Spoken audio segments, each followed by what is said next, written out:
الشيطان الرجيم بسم الله الرحمن الرحيم الحمد لله رب العالمين الرحمن الرحيم مالك يوم الدين إياك نعبد وإياك نستعين اهدنا الصراط المستقيم صراط الذين أنعمت عليهم غير المغضوب عليهم ولا الضالين آمين.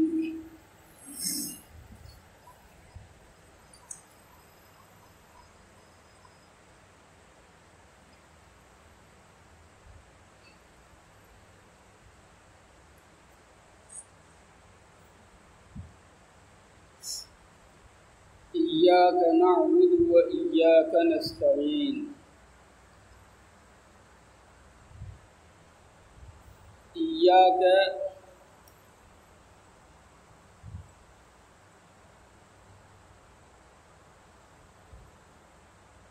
تیری ہی،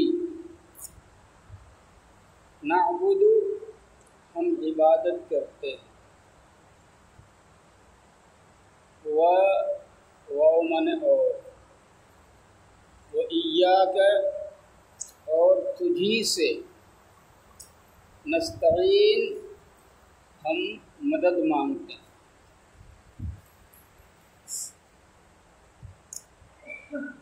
دو تین چیزیں سمجھنی ہیں.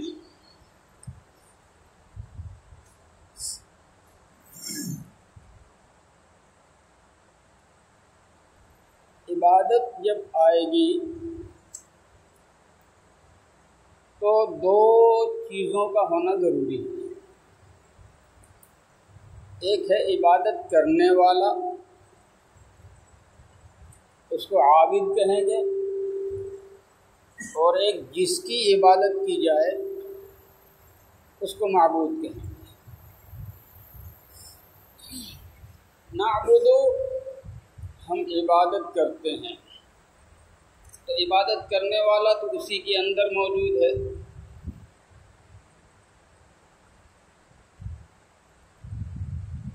اب ایک شکل یہ تھی کہ اس کے بعد جو ہے عربی میں ایسی حالت میں معبود جس کی عبادت کی جائے، مفعول ہے وہ. عربی کا قاعدہ یہ ہے کہ اس کو فعل کے اخیر میں لاتے ہیں، کاف زبر. جیسے دعائے قنوت ہم پڑھتے ہیں تو ہم کہتے ہیں اللہم، اے میرے اللہ، انا بے شک ہم، نستعینک تجھ سے مدد مانگتے. یہاں پر کیا ہے؟ ایاک نستعین. دونوں میں فرق کیا ہے؟ نستعین کا اس کا مطلب ہوگا ہم تجھ سے مدد مانگتے ہیں، لیکن جب اسی کو اٹھا کے پہلے لایا جائے گا ایاک نستعین تو اب مطلب بدل جائے گا. اب تجھ سے مدد مانگتے ہیں یہ نہیں ہوگا، اب مطلب ہوگا صرف تجھ سے مدد مانگتے ہیں، تجھ سے ہی مدد مانگتے ہیں، یعنی تیرے علاوہ کسی سے مدد نہیں مانگتے.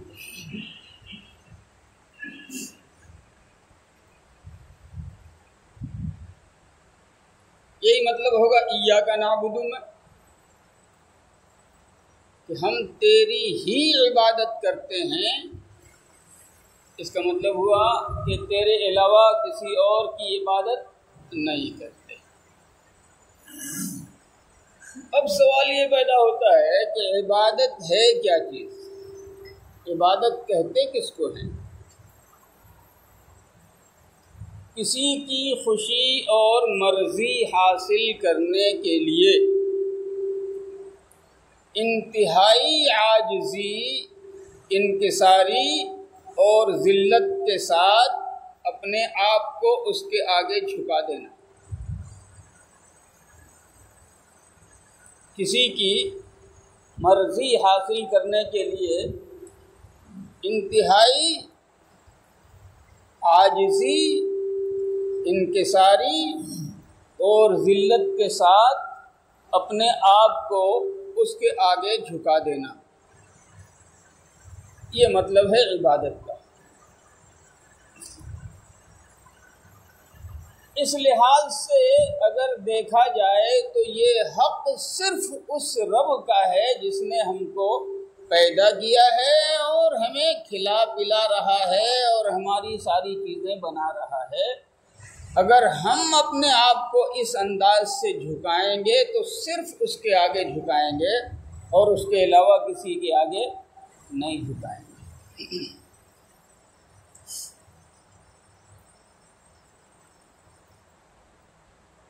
حضرت سیدنا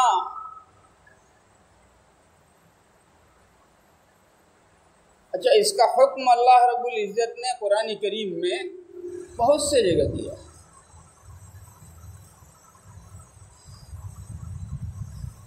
جتنے انبیاء کرام دنیا میں تشریف لائے ان سارے انبیاء نے یہ فرمایا ان اعبدوا اللہ، اللہ کی عبادت کرو، واتقوہ اور اسی سے ڈرو، واطیعون اور میری فرما برداری کرو.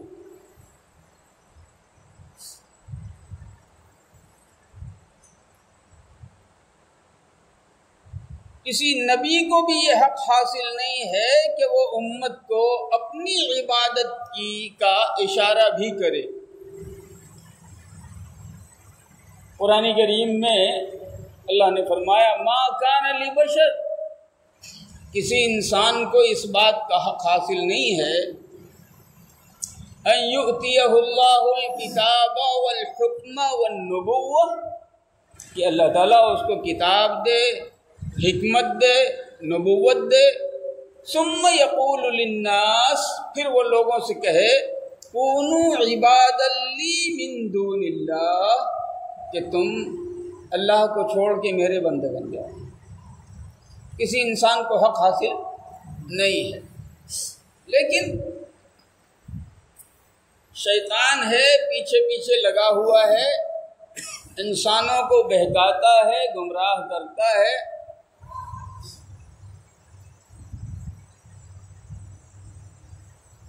حضرت سیدنا عیسیٰ علیہ نبینا علیہ الصلاۃ والسلام اللہ کے جلیل القدر نبی ہیں. انجیل جو آسمانی کتاب ہے اللہ تعالیٰ نے حضرت عیسیٰ علیہ السلام پر اتاری اور نازل فرمائی. لیکن حضرت عیسیٰ علیہ السلام کے دنیا سے جانے کے بعد فوراً لوگوں نے ان کو خدا کا بیٹا بھی کہنا شروع کیا اور ان کی پوجا بھی شروع کی. حالانکہ دونوں باتیں غلط ہیں. خدا نے کسی کو اپنا بیٹا بنایا ہی نہیں. جب خدا نے کسی کو اپنا بیٹا نہیں بنایا تو کسی کو بھی خدا کا بیٹا کہنا یہ بھی غلط ہے. اور خدا کے علاوہ کوئی دنیا میں عبادت کے لائق ہی نہیں ہے تو ان کی عبادت کرنی اور ان کی پوجا کرنی یہ بھی غلط ہے. قرآن کریم کہتا ہے کہ قیامت کے دن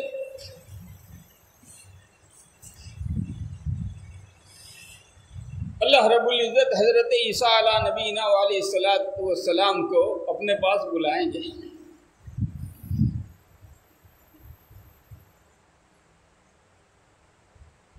اور روایتوں میں آتا ہے کہ جب اللہ تعالیٰ حضرت عیسیٰ علیہ السلام کو بلائیں گے اور ان کو معلوم ہوگا کہ میرا رب مجھے بلا رہا ہے تو اتنی دہشت غالب ہوگی اور اتنا خوف ان کے اوپر طاری ہوگا کہ دہشت کے مارے ان کے بالوں کی جڑ سے بجائے پسینے کے خون نکلنے لگے۔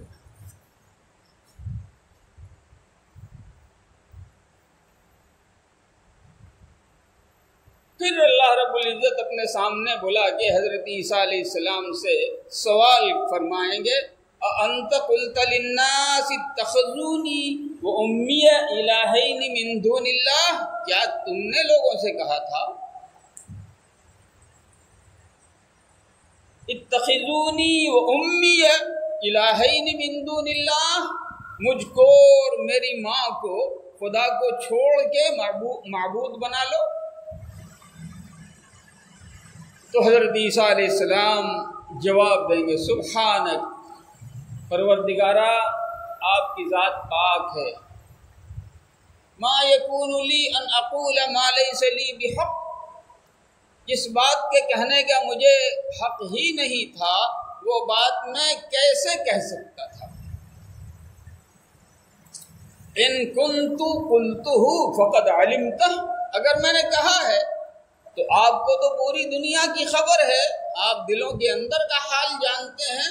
فقد علمتہ، اگر میں نے لوگوں سے کہا ہے تو آپ خود جانتے ہیں۔ تعلم ما فی نفسی ولا اعلم ما فی نفسک، میرے دل میں کیا ہے وہ آپ خوب اچھی طرح جانتے ہیں، آپ کے دل میں کیا ہے کوئی نہیں جانتا۔ انک انت علام الغیوب، آپ تو غیبوں کی بہت بڑی خبر رکھنے والے ہیں۔ ما قلت لهم الا ما امرتنی بہ، میں نے تو صرف اتنا ہی سا کہا لوگوں کو جس بات کے کہنے کا آپ نے مجھے حکم دیا، ان اعبدوا اللہ ربی وربکم، کہ اس اللہ کی عبادت کرو جو میرا بھی رب ہے اور تمہارا بھی رب ہے۔ وَكُنْتُ عَلَيْهِمْ شَهِيدًا مَا دُمْتُ فِيهِمْ، اور جب تک میں رہا تو نگرانی کرتا رہا۔ فَلَمَّا تَوَفَّيْتَنِي، جب آپ نے مجھے اپنے پاس بلا لیا، كُنْتَ أَنْتَ الرَّقِيبَ عَلَيْهِمْ، تو آپ نگرانی فرماتے۔ وَأَنْتَ عَلَى كُلِّ شَيْءٍ شَهِيدٌ، اور آپ تو ساری چیزوں کو جانتے ہیں۔ إِن تُعَذِّبْهُمْ فَإِنَّهُمْ عِبَادُكَ، اگر آپ ان کو سزا دینا چاہیں تو وہ آپ کے بندے ہیں، جو چاہیں سو کریں۔ وَإِن تَغْفِرْ لَهُمْ، اور اگر آپ انہیں معاف کرنا ہے، فَإِنَّكَ أَنْتَ الْعَزِيزُ الْحَكِيمُ، تو آپ کا ہاتھ پکڑنے والا کوئی نہیں ہوگا۔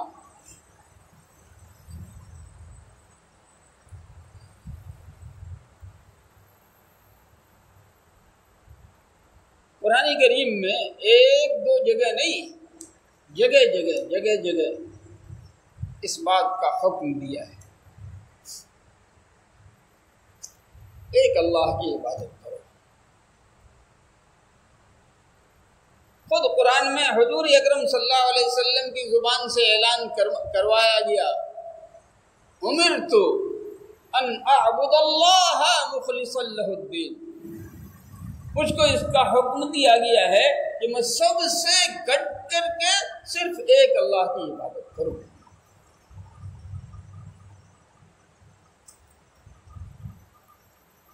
میرا سر جھکے اللہ کے آگے، اس کے علاوہ کس؟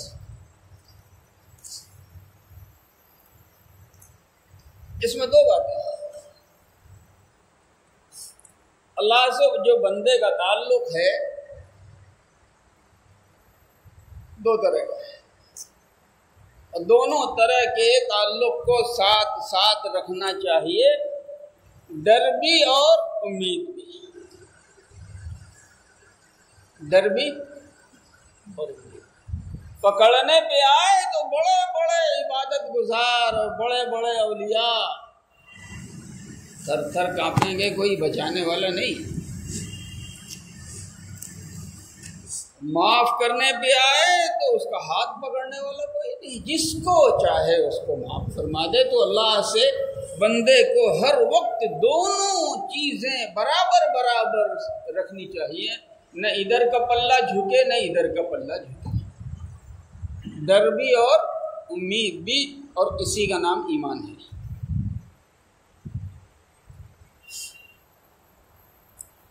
جتنے انبیاء کرام علیہ السلام دنیا میں آئے، انہوں نے تمام لوگوں کو ایک ہی بنیادی دعوت دی، ان اعبدوا اللہ، اللہ کی عبادت، لا تعبدوا الا اياه، عبادت کرنی ہے تو صرف اللہ کی عبادت کرو، اس کے علاوہ۔ اچھا، اس بات کو قرآن کریم نے جگہ جگہ بیان بھی کیا ہے کہ تمہاری عقل کو کیا ہوا ہے، جہاں چاہتے ہو وہیں سر جھکاتے ہو، جس کو چاہتے ہو اسی کو ماننے لگتے ہو، تمہارے دل میں جس کی بات بیٹھ جاتی ہے اسی کی پوجا شروع کر دیتے ہو، حالانکہ جب تمہاری گاڑی پھنستی ہے تو اس وقت کوئی بچانے نہیں آتا۔ اذا مسکم الضر فی البحر ضل من تدعون الا اياه، تم سمندر اور دریا میں سفر کر رہے ہوتے ہو کشتی پر، اچانک طوفان آتا ہے اور اس طوفان کی وجہ سے تمہاری کشتی ڈولنے لگتی ہے یوں، اور جیسے کشتی ڈولتی ہے اس سے زیادہ تمہارا دل ڈولتا ہے کہ اب تو گئے۔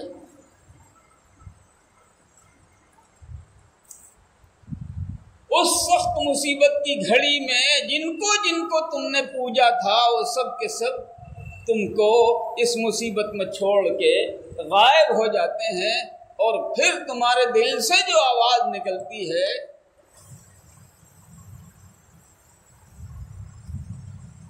اے اللہ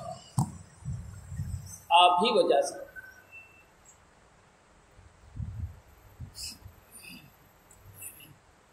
پھر دل سے اسی رب کو پکارتے ہو، اور وہ جب مہربانی کر کے فلما نجاکم الی البر، اور وہ تمہاری کشتی کو خیریت اور سلامتی کے ساتھ خشکی پر پہنچا دیتا ہے، اعرضتم، تو پھر اسی رب سے تم منہ موڑ لیتے ہو، پھر اس رب کو بھول جاتے ہو، پھر آ کے انہی جھوٹے خداؤں کو یاد کرنے لگتے ہو۔ فرمایا وَكَانَ الْإِنسَانُ كَفُورًا، انسان بڑا ناشکرا ہے، کھاتا میرا ہے گاتا کسی اور کا ہے، اس لیے یہ جو اللہ رب العزت نے سلیقہ سکھلایا اللہ سے مانگنے کا، اللہ سے لینے کا، اس میں یہ بیچ کی کڑی ہے رب اور بندے کے درمیان، ایاک نعبد، اے اللہ ہم تو آپ ہی کی عبادت کرتے ہیں، آپ کے علاوہ کسی کی نہیں کرتے۔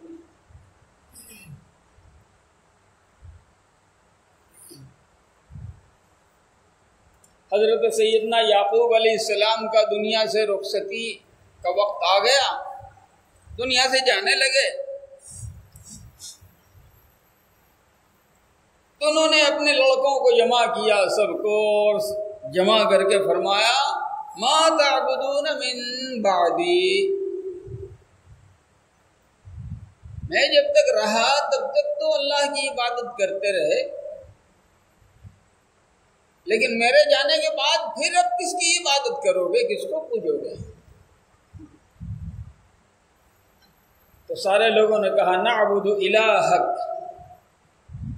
ہم آپ کے خدا کی عبادت کریں گے، جس خدا کی عبادت آپ کرتے تھے، جس خدا کو آپ پوجتے تھے، وہ الہ آبائک، اور آپ سے پہلے حضرت اسحاق علیہ السلام، اور ان سے پہلے حضرت ابراہیم علیہ السلام آپ کے باپ دادا نے جس خدا کی عبادت کی ہے، جس کو پوجا ہے، ہم بھی اسی کی عبادت کریں گے۔ قالوا نعبد الہک وَإِلَٰهَ آبَائِكَ ابراہیم واسحاق الہ واحدا، وہ ایک ہی خدا ہے اور دوسرا کچھ نہیں ہے۔ وَنَحْنُ لَهُ مُسْلِمُونَ، اور ہم اسی کے آگے سر جھکانے والے ہیں، ہم اسی کی فرما برداری کرنے والے ہیں۔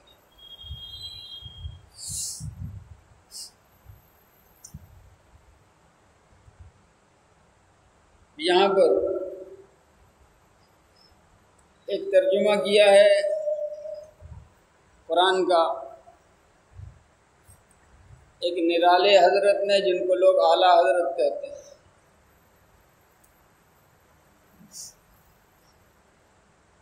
ایاک نعبد و ایاک نستعین کا ترجمہ کیا ہے کہ ہم تجھی کو پوجیں اور تجھی سے مدد مانگیں۔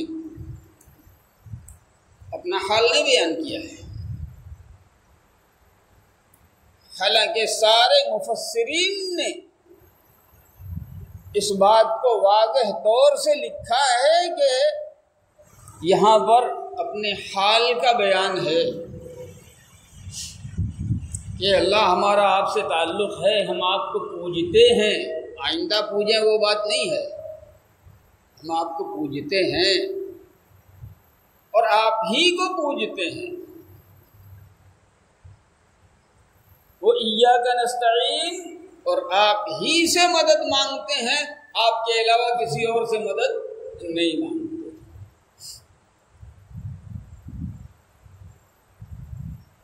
ایک بات سمجھو، یہاں پر لوگوں نے بہت دھوکہ کھایا ہے، دھوکہ کھایا ہے۔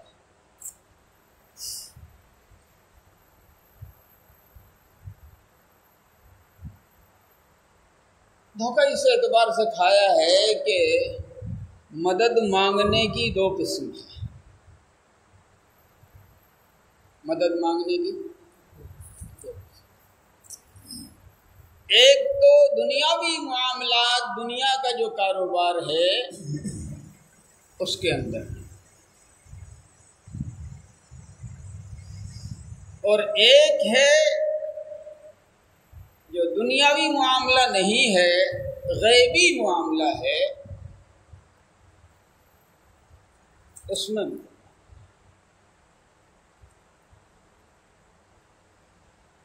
دنیاوی معاملات میں ایک دوسرے سے مدد لینے اور مدد حاصل کرنے کی اجازت ہے۔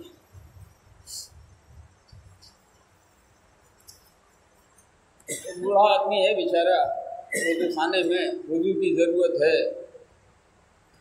ٹنکی میں پانی نہیں ہے، وہ ایک لڑکے کو کہتا ہے بیٹا ایک لوٹا پانی لا دے، مدد مانگ رہا ہے۔ ایک آدمی کو پیاس کی ضرورت ہے، کسی دروازے پہ جا کے کہتا ہے پانی پلا دو، مدد مانگ رہا ہے۔ ایک آدمی بھوکا ہے، اس کو ضرورت ہے، کہیں جا کر کے وہ کہیں سے کھانا مانگ لیتا ہے۔ ایک آدمی ننگا ہے، وہ کہیں سے کپڑا مانگ لیتا ہے۔ دنیاوی معاملات میں ایک دوسرے سے مدد مانگنے کا تعلق چلتا رہتا ہے، جائز ہے، کسی نے اس کو منع نہیں کیا۔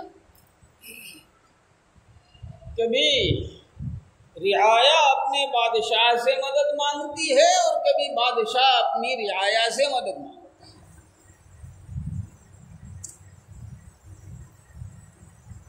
سکندر ذوالقرنین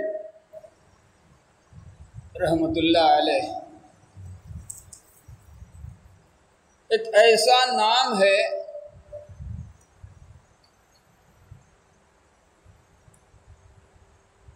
جو انتہائی ہمت والا، اور اس نے دنیا کو فتح کیا۔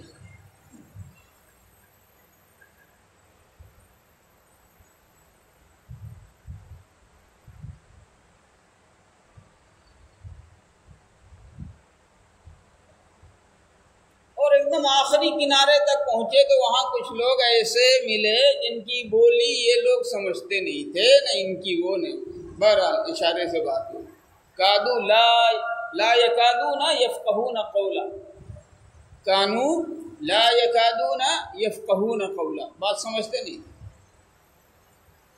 تو انہوں نے ان سے کہا یا ذا القرنین ان یاجوج وماجوج مفسدون فی الارض فهل نجعل لك خرجا على ان تجعل بیننا وبینہم سدا. یہ اس پار جو ہے وہ ادھر کا علاقہ یاجوج ماجوج کا ہے اور بہت فساد پھیلاتے ہیں، انہوں نے جان عاجز کر کے رکھ دیا ہے. کیا کوئی راستہ ہے ایسا کہ ہمارے ان کے درمیان آپ رکاوٹ قائم کر دیں؟ تو انہوں نے کیا کہا؟ ما مکنی فیہ رب خیر،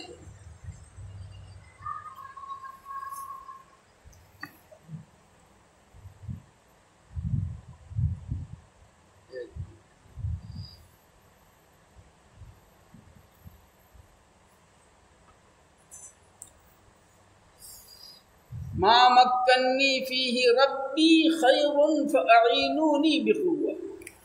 بس اتنی سی بات مجھے کہنا کہ ہاں اللہ تعالیٰ نے اتنی صلاحیت دی ہے مجھ کو، تو میری مدد کرو. فاعینونی بقوہ، طاقت سے میری مدد کرو. اس کو بھی نرالے حضرت کے ماننے والے لوگ کہتے ہیں قرآن میں جو حکم ہے اعینونی بقوہ، میری مدد کرو.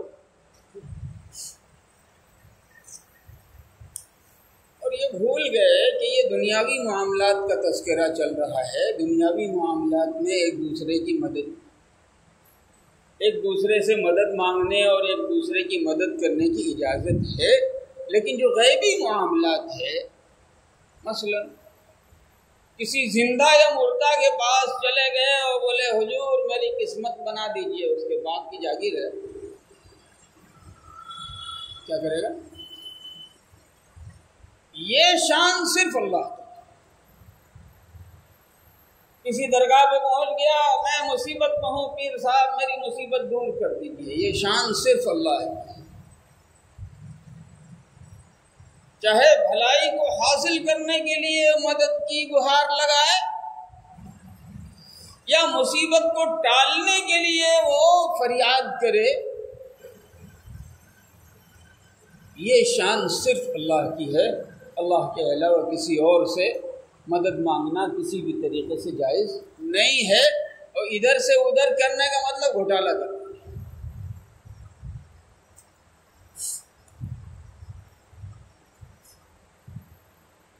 ایک اور چیز کہی جاتی ہے صاحب، قرآن کریم کے اندر آیا نا استعینوا بالصبر والصلاۃ، صبر سے مدد مانگو اور نماز سے مدد مانگو. تو صبر تو اللہ کے علاوہ غیر اللہ ہے، نماز بھی غیر اللہ ہے. تو یہاں اللہ کے علاوہ سے مدد مانگنے کا حکم ہے، تو آپ لوگ اسے شرک کیوں کہتے ہو؟ اب ان لوگوں کو کیا کہا جائے کہ پہلے رانچی جا کے علاج کرا کے آؤ، اس کے بعد پھر بات کرو. دنیا میں کوئی آدمی بھی ایسا ملا ہے جس نے یہ کہا اے نماز میری مدد کر دے؟ پوری دنیا میں کوئی آدمی ایسا ہے جو کہتا ہو اے صبر میری مدد کر دے؟ مطلب کیا ہے؟